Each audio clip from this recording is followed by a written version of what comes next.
Oui, elle encaisse beaucoup de buts. Oui, cette équipe encaisse beaucoup de buts. Mais elle est quand même là sur sa ligne dans ses cages. Et là, ça va aller au fond. Voilà, après une seule petite minute, 1 minute 15 de jeu, l'équipe de France qui ouvre la marque par Roman Lejeune. Forte tête sur ce corner. Oui, la défense fidjienne qui n'était pas du tout là. Aux abonnés absents, en plus un rebond, un ballon détourné.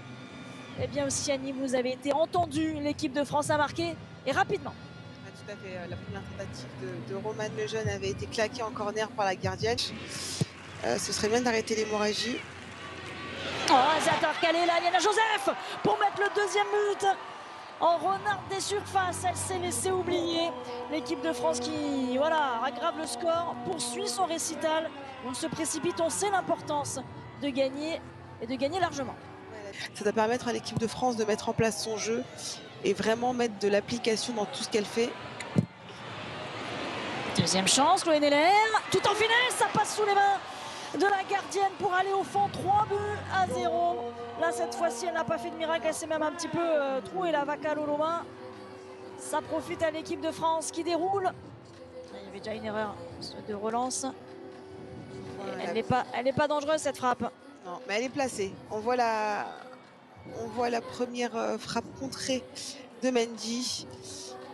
Et Neller qui est sur le deuxième ballon, qui la place bien finalement parce que elle est bien petit filet, elle n'a pas besoin de mettre beaucoup de puissance.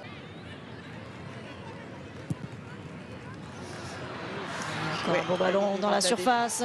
Le crochet, Liana Joseph, non, pas le doublé, attention ce rebond. Eh oui, ça va être un but contre son camp de la part de la Fidjienne. À 5 minutes de la fin de cette première période, au goût, et le contre-pied parfait, sans problème. Et là encore, on se précipite. Ça donne aussi le ton et ça démontre toutes les intentions de cette équipe de France qui déroule 5-0 face aux Fidji. Un gros morceau à venir. Ouais, l'Espagne en ce moment gagne tout. Hein. Donc, oh, la tête de Joseph pour ce 6e but, juste avant la pause.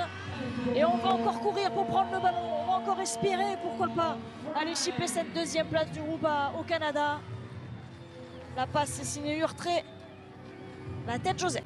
Faire le boulot, continuer à marquer. Ah, c'est pas mal, hein, ça, cette passe d'Urtré. Oh, c'est ouvert pour Donat Canapico. Ouais. Après 3 minutes de jeu seulement en deuxième période, après son entrée. C'est très long. Oh, un duel à venir pour Scanapico face à Vaca Loloma. Peut-être le doublé. Et dans un deuxième temps, avec son pied gauche cette fois-ci. Ça va au fond et on y va petit à petit. 8-0 désormais. Mais ça allégerait quand même, ça allégerait surtout l'adversité parce que ce serait le deuxième du groupe F. Pour l'instant, ce sont les Pays-Bas. Et ce ballon qui va aller au fond, on va apprécier cette balle par Vaca Loloma. Et il y aura un petit duel d'attaquantes là avec ce triplé pour Liana Joseph. C'est un petit peu esselé là les joueuses offensifs. Liana Joseph, j'ai trouvé ça. Oh, quel but! Mais bien sûr qu'elle en a encore sous le pied, Liana Joseph, pour inscrire ce but magnifique. Son quadruplé dans ce match. Et l'équipe de France qui n'est plus qu'à un but d'une qualification, donc deuxième de groupe. Elle grimaçait il y a quelques secondes, mais là elle fait encore une fois sourire tout le banc français. Oh ouais. Quel bijou de Liana Joseph.